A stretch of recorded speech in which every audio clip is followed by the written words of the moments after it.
Before we dive in, make sure to check out NordVPN. Link in the description below to stay safe online.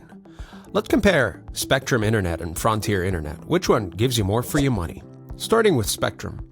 It's a cable internet provider with plans that go up to 1 gigabyte download speeds. It's widely available, doesn't require a contract, and includes unlimited data.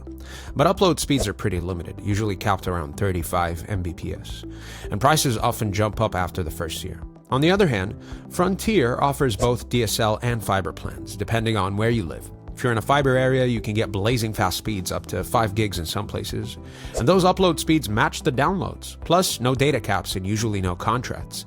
But if you're stuck with their older DSL plans, the experience is much slower and less reliable.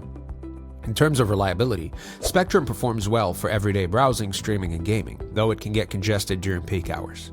Frontier Fiber is much smoother overall with low latency and consistent performance, especially for remote work or large uploads. Pricing-wise, both start at competitive rates, but Spectrum charges extra for Wi-Fi equipment unless you're on the top plan. Frontier often includes the router and sometimes even free installation, but the catch is availability. So what's the bottom line?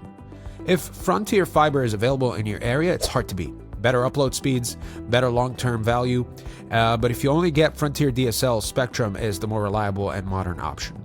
Thank you so much for watching.